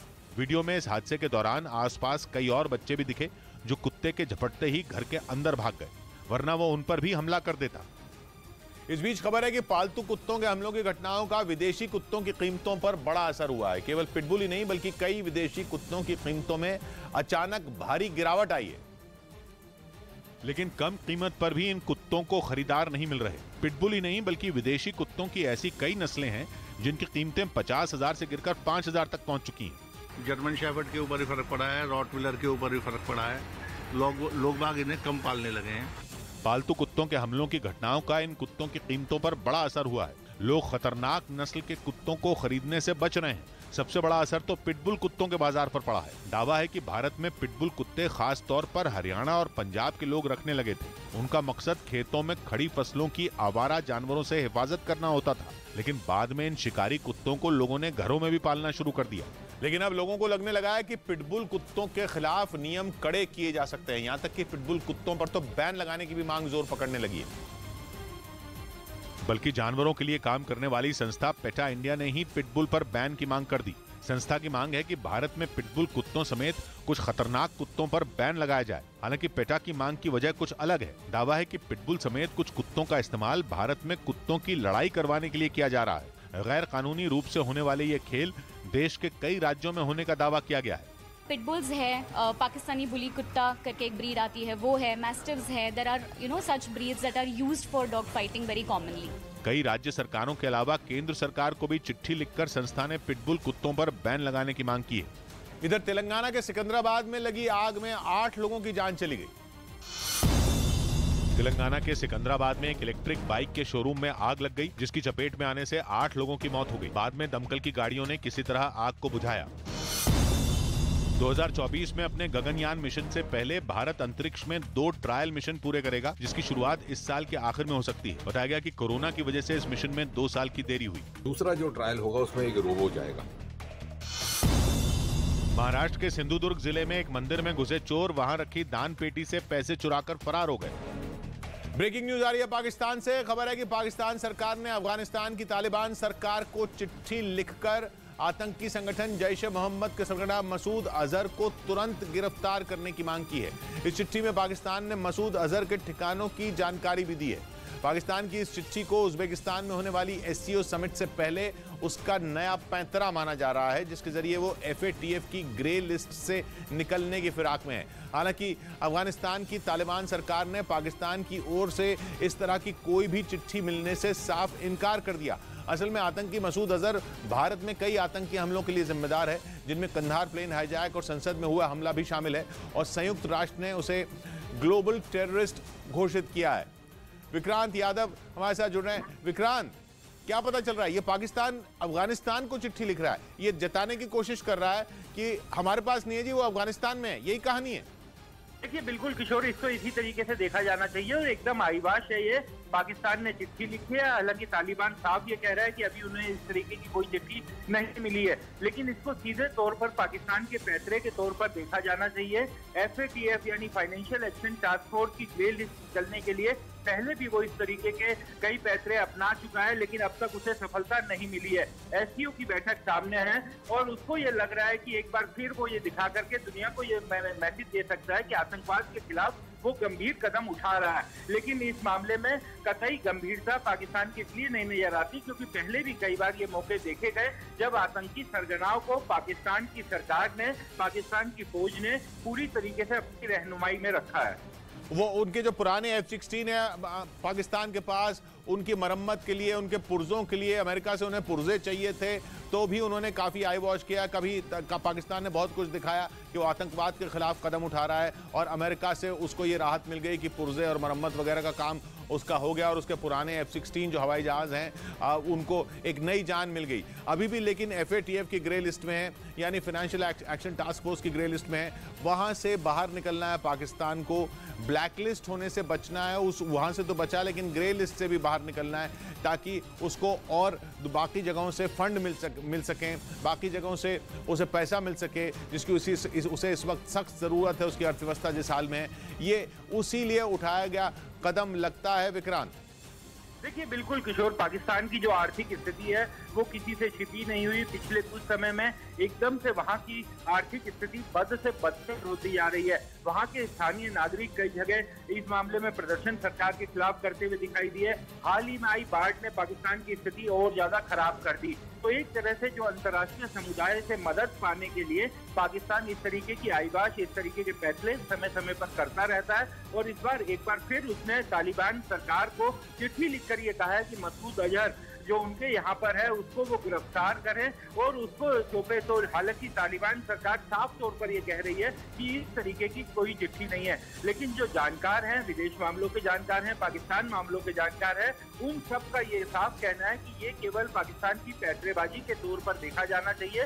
पाकिस्तान कभी भी आतंकवाद को रोकने के लिए गंभीर नहीं रहा। शुक्रिया विक्रांत आपका। उधर खबर है कि भारत और रूस के बीच कच्चे तेल का सौदा अब यूरोप और अमेरिका को खटकने लगा है। इसीलिए दुनिया की 7 बड़ी आर्थिक शक्तियों के समूह G7 ने भारत से बड़ी अपील की है। इन देशों की मांग है कि भारत रूस से सस्ता तेल ना खरीदे। इसीलिए ये देश अब रूस की कच्चे तेल की कीमतों पर एक कैप लगाने वाला है, जिसका मतलब यह होगा कि उससे कम कीमत पर रूस का कच्चा तेल नहीं खरीदा जाएगा। अब तक दुनिया में अधिकतम कीमत पर कैप लगती रही है। मतलब यह कि कीमतों को काबू में रखने के लिए किसी चीज की ज्यादा से ज्यादा कितनी कीमत हो सकती है ये तो तय होता रहा है, लेकिन पहली बार रूस के कच्चे तेल की सबसे कम कीमत तय की जाएगी। ऐसा इसलिए है क्योंकि यूरोप और अमेरिका अपने आप को रूस के तेल के खेल में फंसा हुआ मानने लगे हैं। भारत कच्चे तेल के दुनिया के सबसे बड़े खरीदार देशों में एक है। यूक्रेन जंग के बाद जब रूस पर आर्थिक प्रतिबंधों की मार पड़ी तो भारत ने रूस का कच्चा तेल खरीदना शुरू किया। अमेरिका और यूरोप की चेतावनी के बावजूद भारत ने रूस का साथ नहीं छोड़ा, क्योंकि जंग की वजह से जब पूरी दुनिया में कच्चे तेल की कीमतों में आग लगी हुई थी, उस वक्त रूस भारत को भारी डिस्काउंट पर कच्चा तेल दे रहा था। भारत को अब तक रूस के कच्चे तेल की वजह से आर्थिक उठापटक के दौर में काफी मदद मिलती रही है, जिसकी सीधी वजह यह है कि भारत न तो अमेरिका और यूरोप के दबाव में आया और न ही सही फैसला करने से झिझका। अब जब भारत तेल खरीदने से नहीं रुका तो G7 देशों का समूह नए सिरे से दबाव बनाने की कोशिश में। अगर कच्चा तेल खरीदने की न्यूनतम कीमत तय कर दी गई तो भारत को सस्ता तेल मिलना मुश्किल हो जाएगा। और अगर रूस का तेल भारत के लिए फायदे का सौदा न रहा तो रूस के तेल से भारत दूरी बना सकता है। हालांकि न्यूनतम कीमत का नियम कब तक बनेगा और कब से दुनिया इसे मानना शुरू करेगी ये अभी साफ नहीं है। हालांकि जानकारों का मानना यह है कि जब भारत रूस से डील करते वक्त महाशक्तियों के दबाव में नहीं आया तो तेल की कीमत तय करने के मामले में तो बिल्कुल नहीं झुकेगा। दूसरी तरफ दावा किया जा रहा है कि कैप तय होने के बाद रूस भारत को कच्चे तेल पर डिस्काउंट पहले से भी ज्यादा दे सकता है। दोनों ही सूरत में इतना साफ है कि तेल के खेल में भारत पर पूरी दुनिया की नजर है। जिस तरफ भारत झुकेगा पलड़ा उसी का भारी होगा। इसीलिए रूस से लेकर अमेरिका तक भारत को साधने की कोशिश में है। इस बीच अंतर्राष्ट्रीय बाजार में नेचुरल गैस की कीमतें पिछले 7 हफ्ते के सबसे निचले स्तर पर पहुंच गईं। माना जा रहा है कि यूक्रेन में चल रही जंग में रूस को लगे झटके का बाजार पर बड़ा असर हुआ है, जिसकी वजह से नेचुरल गैस की कीमतों में गिरावट दर्ज की गई। क्योंकि खार्किव में रूस को लगे झटके की खबर ने बाजार को भी बड़ा झटका दिया। पिछले कई महीनों से नेचुरल गैस की कीमतें आसमान छू रही थी, जिसकी वजह से यूरोप के कई देशों में महंगाई ने लोगों का हाल बेहाल किया हुआ था। लेकिन खार्किव के इज्यूम शहर से रूस जैसे ही निकला, लोगों को यूक्रेन की जंग का अंत करीब दिखने लगा। अनुमान लगाया जाने लगा कि सर्दियों में जब गैस की मांग बढ़ेगी तब तक जंग का अंत हो सकता है। मतलब ये कि हालात पहले जैसे हो जाएंगे। अगर ऐसा हुआ तो समुद्र के ठप पड़े रूट भी खुल जाएंगे। वहीं माना जा रहा है कि खार्किव में मिला झटका यूक्रेन की जंग में एक बड़ा पड़ाव है। नेचुरल गैस की कीमतों में अगर और गिरावट हुई तो इसका सीधा असर रूस की कमाई पर पड़ेगा। जबकि अमेरिका और यूरोप दावा करते रहे हैं कि गैस का इस्तेमाल पुतिन हथियार की तरह कर रहे हैं, लेकिन कीमतों में गिरावट पुतिन के हथियार की धार कुंद करने वाली है। ऊपर से यूरोप को गैस के संकट से बचाने वाली एक और खबर भी आई, जिसका असर नेचुरल गैस की कीमतों पर बताया जा रहा है। इजराइल ने दावा किया है कि वो यूरोप तक नेचुरल गैस की सप्लाई कर सकता है। हालांकि जितनी गैस यूरोप को रूस से मिलती है, इजराइल उसका केवल 10% ही यूरोप को दे पाएगा। लेकिन इजराइल से मिली इतनी मदद भी यूरोप के लिए बड़ा सहारा साबित हो सकती है। खबर तो यह है कि पिछले कुछ महीनों में गैस का स्टॉक भरने की कोशिश में लगे यूरोप के देश सही रास्ते पर बढ़ रहे हैं। यूरोपियन यूनियन की तरफ से दावा किया गया है कि करीब 60% तक गैस का स्टॉक भर लिया गया है। इसका सीधा मतलब यह है कि यूरोप ने आने वाली सर्दियों में संकट से निकलने का रास्ता ढूंढ लिया है। इधर गुजरात विधानसभा के लिए राजनीतिक दलों ने कमर कस ली। गृह मंत्री अमित शाह ने दावा किया कि बीजेपी 2/3 बहुमत से गुजरात में फिर सरकार बनाएगी। इस दौरान उन्होंने आम आदमी पार्टी के काम करने के तरीकों पर भी सवाल उठाए। गुजरात में 2/3 बहुमती साथे भारतीय जनता पार्टी सरकार नीचे। गुजरात दौरे पर गए अरविंद केजरीवाल ने अहमदाबाद में ऑटो में बैठने से रोके जाने का मुद्दा उठाया। उनका मकसद था मुझे जनता के बीच में जाने से रोकना। इस बीच दिल्ली से बीजेपी सांसद मनोज तिवारी ने आरोप लगाया कि केजरीवाल सरकार ने राजधानी के ऑटो ड्राइवरों से किया एक भी वादा पूरा नहीं किया। 2013 के बाद से एक भी वादा पूरा नहीं किया ऑटो चालकों के साथ अरविंद केजरीवाल ने। उधर दक्षिण कोरिया ने उत्तर कोरिया को चेतावनी दी कि किम जोंग उन परमाणु बम का इस्तेमाल करके अपने आप को ही बर्बाद कर देंगे। दक्षिण कोरिया की तरफ से यह बयान उत्तर कोरिया के परमाणु नीति पर एक नया कानून बनाए जाने के कुछ दिन बाद आया, जिसके जरिए उसने अपना रुख साफ कर दिया। साथ ही उत्तर कोरिया को यह चेतावनी भी दे डाली कि अगर उसने अपने परमाणु हथियारों का इस्तेमाल किया तो वो अपने विनाश का रास्ता खुद चुनेगा। कहा जा रहा है कि दक्षिण कोरिया की इस चेतावनी से किम जोंग उन को झटका लग सकता है, क्योंकि आमतौर पर दक्षिण कोरिया दोनों देशों के बीच तनाव बढ़ने से बचने के लिए इस तरह के कड़े शब्दों का इस्तेमाल करने से बचता है। लेकिन पिछले हफ्ते उत्तर कोरिया की संसद में पारित हुए इस नए कानून पर दक्षिण कोरिया भड़क गया, क्योंकि इस कानून के तहत उत्तर कोरिया अपने दुश्मन के खिलाफ परमाणु बम का इस्तेमाल पहले कर सकता है, जिससे दक्षिण कोरिया की रातों की नींद उड़ गई। हालांकि उत्तर कोरिया की संसद में भाषण देने के दौरान किम ने कहा था कि वो परमाणु हथियार का इस्तेमाल तब करेंगे जब उन्हें अपने देश की सुरक्षा पर खतरा महसूस होगा। ऐसे में दक्षिण कोरिया ने भी अपनी सुरक्षा के लिए अपनी सैन्य ताकत को बढ़ाना शुरू कर दिया। साथ ही दक्षिण कोरिया ने अमेरिका से पहले से ज्यादा मदद की मांग की ताकि वो अपने दुश्मन को जवाब दे सके। इसके साथ ही दक्षिण कोरिया ने उत्तर कोरिया को चेतावनी दी कि अगर किम फिर भी नहीं माने तो उन्हें और उनके देश को दक्षिण कोरिया के साथ अमेरिकी सेना की कार्रवाई का भी सामना करना पड़ सकता है। इधर जरूरी दवाइयों की नई लिस्ट जारी हो गई। केंद्र सरकार ने जरूरी दवाइयों की नई राष्ट्रीय सूची जारी कर दी, जिसके बाद ये दवाइयां लोगों को बेहद कम दामों में मिल सकेंगी। प्राइस अभी रिवाइज होगी ताकि मेडिसिन सभी को सस्ती मिले। अमरावती में हुई उमेश कोल्हे की हत्या के मामले में एनआईए ने फरार आरोपी शहीम अहमद पर 2 लाख का इनाम घोषित कर दिया। बैडमिंटन खिलाड़ी एच.एस. प्रणॉय को ताजा जारी वर्ल्ड रैंकिंग में 2 पायदान का फायदा हुआ और वो 16वें नंबर पर पहुंच गए, जबकि किदाम्बी श्रीकांत भी 2 पायदान ऊपर चढ़कर 12वें स्थान पर पहुंच गए। उधर एक ऑटोमेटिक कार से हुए हादसे का वीडियो इंटरनेट पर खूब देखा जा रहा है। हादसा उस वक्त हुआ जब गाड़ी में कोई खराबी आने के बाद ड्राइवर उसे खुद ही रिपेयर करने की कोशिश कर रहा था, लेकिन अचानक कार खुद ही चल पड़ी और एक भयानक हादसा हो गया।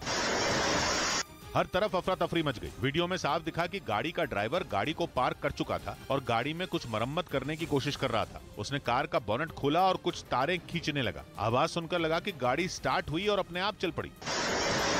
गाड़ी में ड्राइवर की सीट कार के बाईं ओर है, जिससे इतना तो साफ है कि ये वीडियो भारत का नहीं है, लेकिन कहां का है और हादसे का शिकार हुए ड्राइवर की हालत कैसी है ये पता नहीं चल पाया। हालांकि वीडियो में इतना जरूर दिखा कि उसे बचाने के लिए लोगों ने काफी कोशिश की। पास में ही अपने बच्चे को गोद में लिए एक महिला फौरन कार के पास पहुंच गई। उसने शायद कार का इंजन बंद करने की कोशिश भी की, लेकिन वो कार को रिवर्स नहीं कर पाई। कुछ और लोग अचानक इकट्ठा हो गए, जिन्होंने फंसे हुए ड्राइवर को निकालने के लिए हाथ पैर मारने शुरू कर दिए। ये घटना इसलिए भी अहम है क्योंकि भारत में भी कार बनाने वाली लगभग सभी कंपनियां ऑटोमेटिक कारें बनाती हैं, जिनका बहुत बड़ा बाजार है। ऑटोमेटिक कारें वो कारें होती हैं जिनमें बार बार गियर बदलने की जरूरत नहीं पड़ती, और इसीलिए ऑटोमेटिक कार से हुए इस हादसे के वीडियो को बहुत ही कम वक्त में लाखों लोगों ने देख लिया। यहाँ तक कि हादसे पर अपनी राय देनी भी शुरू कर दी। ट्विटर पर वीडियो डालने वाले एक शख्स ने हिदायत दी कि ऑटोमेटिक गाड़ी अगर खराब हो जाए तो उसके सामने खड़ा नहीं होना चाहिए। कुछ लोगों ने ऑटोमेटिक कारों के मुकाबले मैनुअल ट्रांसमिशन वाली कारों को बेहतर बताया, तो कुछ लोगों ने दावा किया कि ड्राइवर ने कार को न्यूट्रल में नहीं रखा था और यही लापरवाही हादसे की वजह बनी। इस बीच अमेरिका ने जिस तरह अपने रुख से पलटते हुए पाकिस्तान के F-16 लड़ाकू विमानों की मरम्मत के लिए मदद का ऐलान किया, उससे राष्ट्रपति बाइडेन का पाकिस्तान प्रेम एक बार फिर दुनिया के सामने आ गया। क्योंकि पाकिस्तान को लंबे समय से रोकी गई सैन्य मदद बहाल करने के लिए वो ट्रंप प्रशासन के फैसले को पलटने से भी नहीं हिचके और उन्होंने F-16 फाइटर जेट के रखरखाव के लिए 45 करोड़ डॉलर मतलब भारतीय रुपयों में करीब 3,600 करोड़ की मिलिट्री डील को मंजूरी दे दी, जो पिछले 4 साल में पाकिस्तान को अमेरिका से मिलने वाली सबसे बड़ी सैन्य मदद है। क्योंकि पूर्व राष्ट्रपति डोनाल्ड ट्रंप ने 2018 के बाद पाकिस्तान को किसी भी तरह की सैन्य मदद देने पर रोक लगा दी थी। और अगर पाकिस्तान को जल्द ही F-16 की मरम्मत के लिए मदद नहीं मिलती तो इन लड़ाकू विमानों की उसकी फ्लीट पूरी तरह खटारा हो जाती। लेकिन बाइडेन ने ऐसा नहीं होने दिया और वो एक बार फिर पाकिस्तान के लिए संकट मोचक बन गए। और पाकिस्तान के लिए उनकी ये हमदर्दी नई नहीं है, इससे पहले भी वो ऐसा कर चुके हैं। क्योंकि साल 2008 में जब बाइडेन डेमोक्रेटिक पार्टी की ओर से उपराष्ट्रपति पद के उम्मीदवार बने थे, उस वक्त भी पाकिस्तान कुछ इसी तरह के हालात से गुजर रहा था। उसकी आर्थिक मदद बंद हो चुकी थी और आतंकवाद के मुद्दे पर दुनिया भर में उसकी भद पिट रही थी। लेकिन बाइडेन की कोशिश से पाकिस्तान की किस्मत ने पलटी खाई और उसे अमेरिका से हर साल 150 करोड़ डॉलर मतलब भारतीय रुपयों में करीब 11,800 करोड़ की मदद बहाल हो गई थी। इस मदद के बदले पाकिस्तान ने बाइडेन को अपने देश के दूसरे सबसे बड़े नागरिक सम्मान हिलाल पाकिस्तान से नवाजा था और लगातार समर्थन करने के लिए उनका आभार भी जताया था। इधर महाराष्ट्र के औरंगाबाद से चौंकाने वाला वीडियो सामने आया। वहां सीएम एकनाथ शिंदे के एक कार्यक्रम में मिठाइयों की लूट मच गई। बताया गया कि वहां उन्हें लड्डू और पेड़े से तौलने की तैयारी थी, लेकिन मुख्यमंत्री एकनाथ शिंदे ने ऐसा करने से मना कर दिया, जिसके बाद वहां मौजूद भीड़ उन मिठाइयों पर टूट पड़ी। वहां रखे लड्डुओं पर लोग ऐसे झपटे जैसे सोने चांदी के जेवर हों। कुछ लोग तो इस धक्का मुक्की में मिठाइयों पर ही गिर पड़े। वहीं जिनके हाथ मिठाइयों के डिब्बे लगे वो जितने हो सके अपने हाथों में उठाकर वहां से चलते बने। किसी ने 2 डिब्बे उठाए, किसी ने 3। तो वहीं कुछ तो ऐसे भी थे जो लड्डुओं को अपनी जेबों में भरकर ले जाते दिखे। उधर मुंबई और अहमदाबाद के बीच वंदे भारत एक्सप्रेस इस महीने शुरू होगी।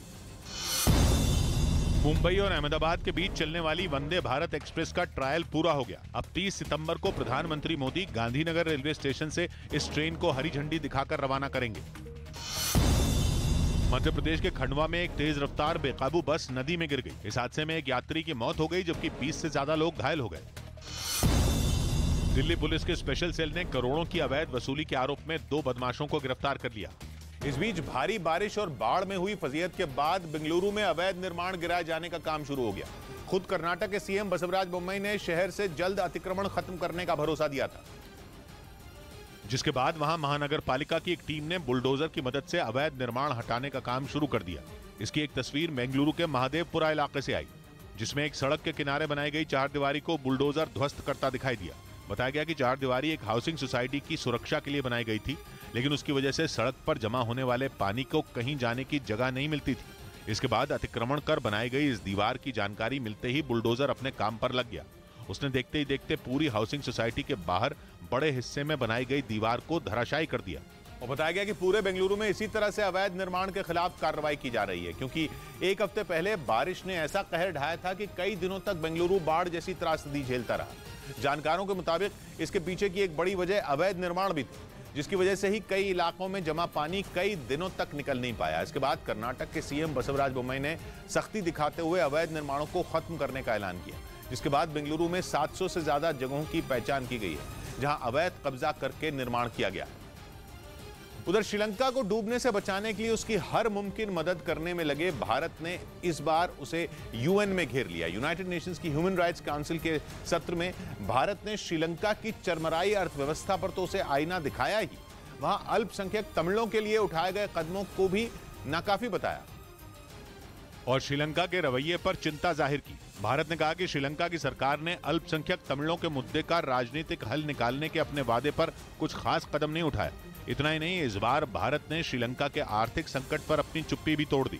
भारत इस साल श्रीलंका को लगभग 30,000 करोड़ रुपए की मदद दे चुका है, लेकिन इसके बावजूद उसने कभी श्रीलंका के आर्थिक फैसलों पर सार्वजनिक तौर पर सवाल नहीं उठाए। मगर यूएन के कार्यक्रम में भारत ने श्रीलंका की वेंटिलेटर पर पड़ी अर्थव्यवस्था का मुद्दा उठा ही दिया और 2 टूक कहा कि श्रीलंका के आर्थिक संकट ने दुनिया को दिखा दिया है कि कर्ज से चलने वाली अर्थव्यवस्था का हश्र क्या होता है। हालांकि भारत ने अपने जिक्र में चीन का नाम तो नहीं लिया, लेकिन समझदार को इशारा ही काफी होता है, क्योंकि श्रीलंका की लुटिया चीन के कर्ज के जाल नहीं डुबोई है। हालांकि अपने दोस्त श्रीलंका के खिलाफ भारत के इस सख्त रुख ने श्रीलंका ही नहीं बल्कि कई देशों को हैरत में डाल दिया। मगर भारत के बयान के पीछे की कहानी समझना मुश्किल नहीं। वजह बिल्कुल जग जाहिर है, वो ये कि बीते एक महीने में भारत और श्रीलंका के रिश्तों में तनाव आया है और उसकी वजह भी चीन ही है। पिछले महीने चीन का स्पेसक्राफ्ट ट्रैकिंग शिप योनवांग 5 चीन से श्रीलंका के हम्बनटोटा बंदरगाह पहुंचा था और फिर वहां से हिंद महासागर के लिए निकला था। चीन ने दावा किया था कि उसके जहाज का मकसद रिसर्च करना है। भारत ने श्रीलंका से इस बारे में विरोध दर्ज कराया था क्योंकि भारत को पता था कि चीन रिसर्च की आड़ में समंदर में जासूसी करने की फिराक में है, मगर श्रीलंका उस जहाज को अपने यहाँ आने से रोक नहीं पाया था। इधर उत्तर प्रदेश के प्रतापगढ़ से हैरान करने वाला मामला सामने आया। वहां एक विधायक के करीबी पर एक आदमी को बुरी तरह पीटने का आरोप लगा, जिसका एक सीसीटीवी वीडियो भी सामने आया। आरोप है कि इसमें विधायक राजेंद्र मौर्य के करीबी ने एक आदमी से जबरदस्त मारपीट की। वीडियो में एक आदमी को कुछ लोग सीढ़ियों की तरफ दबोचते नजर आए। तभी पीछे से ऑरेंज कलर की शर्ट में आए एक शख्स ने इस बात पर हल्ला बोल दिया। वीडियो में वो आदमी उसे जूतों से मारता दिखा। दावा किया गया कि होटल में हुए किसी मामूली विवाद से विधायक का करीबी भड़क उठा, जिसके बाद उसने वहां जबरदस्त हंगामा किया। जानकारी के मुताबिक वीडियो के वायरल होने के बाद विधायक के करीबी के खिलाफ शिकायत दर्ज कर ली गई। इस बीच आरसीपी सिंह की करीबी नेता पर जेडीयू ने कार्रवाई की। बिहार में जेडीयू नेता सुष्मिता कुशवाहा पर पार्टी विरोधी गतिविधियों में शामिल होने के आरोप लगे, जिसके बाद उन्हें पार्टी से बाहर कर दिया गया। सुष्मिता आरसीपी सिंह की करीबी मानी जाती हैं। भारत अगले साल सितंबर में G20 सम्मेलन की मेजबानी करेगा। इससे पहले दिसंबर से देश भर में भारत की अगुवाई में G20 सम्मेलन से जुड़ी 200 से ज्यादा बैठकें होंगी। दिल्ली की साकेत कोर्ट ने कुतुब मीनार की जमीन पर मालिकाना हक वाली याचिका पर सुनवाई की, जिसके बाद अदालत ने फैसला शनिवार तक सुरक्षित रख लिया। यूपी के गौतम बुद्ध नगर में आम आदमी पार्टी के नेता भूपेंद्र यादव ने प्रधानमंत्री मोदी को एक खत लिखा और नोएडा समेत पूरे जिले को दिल्ली में शामिल करने की मांग की। अपने इस खत में उन्होंने दलील दी कि ऐसा होने से नोएडा के लोगों को भी दिल्ली की तरह मुफ्त बिजली और पानी मिल सकेगा। उधर असम पुलिस ने भारत में आतंक फैलाने की खूंखार आतंकी संगठन अलकायदा की बड़ी साजिश का पर्दाफाश करने का दावा किया। आरोप है कि इसके लिए आतंकी संगठन ने असम को अपना गढ़ बनाया था, जहां उसके 5 मोहरे पिछले 2 वर्षों से आतंक का जहर घोलने में जुटे थे। लेकिन असम पुलिस ने दावा किया कि इस साल जुलाई में अलकायदा के इस मॉड्यूल के सरगना मुस्तफा की गिरफ्तारी से आतंकी साजिश का भंडाफोड़ हो गया। आरोप है कि वो 2018 से मोरीगांव में अवैध तरीके से मदरसा चला रहा था और उसकी आड़ में युवाओं को देश विरोधी गतिविधियों के लिए बरगलाने में लगा था। पुलिस का दावा है कि बांग्लादेश के रहने वाले मुस्तफा की गिरफ्तारी होते ही आतंक के इस नेटवर्क की कड़ियां एक एक कर टूटती चली गईं और उससे पूछताछ में मिली जानकारी के बाद पुलिस ने इस मॉड्यूल में शामिल 4 और संदिग्ध आतंकियों अफसरुद्दीन, मुसद्दिक हुसैन, इकरामुल इस्लाम और अहमद अली को भी दबोचने का दावा किया। असम से लेकर बंगाल और फिर उत्तर प्रदेश धार्मिक शिक्षा के बहाने आतंक का ये नेटवर्क पिछले कई सालों से फल फूल रहा है। मोरीगांव में गिरफ्तारियों के बाद असम पुलिस ने छापेमारी तेज कर दी और 40 से ज्यादा संदिग्ध आतंकियों को गिरफ्तार कर उनके नेटवर्क को तार-तार करने की बात कही। इस बीच बिहार के बेगूसराय में 11 लोगों को गोली मारे जाने के मामले की सीसीटीवी फुटेज सामने आ गई। वहां अलग अलग जगहों पर एक मोटरसाइकिल पर सवार 2 बदमाशों पर 11 लोगों को गोली मारने का आरोप लगा, जिसकी तस्वीरें वहां लगे सीसीटीवी कैमरे में कैद हो गई, जिनमें दिखा कि 2 बदमाश मोटरसाइकिल से वहां पहुंचे और सड़क से गुजर रहे लोगों को गोली मार दी। इससे पहले कि कोई कुछ समझ पाता, वो पीछे की तरफ से वहां पहुंचे और 3 लोगों पर फायरिंग करते हुए आगे बढ़ गए। आरोप है कि उन्होंने जिले के दूसरे इलाकों में भी इसी तरह 8 और लोगों पर गोलीबारी की।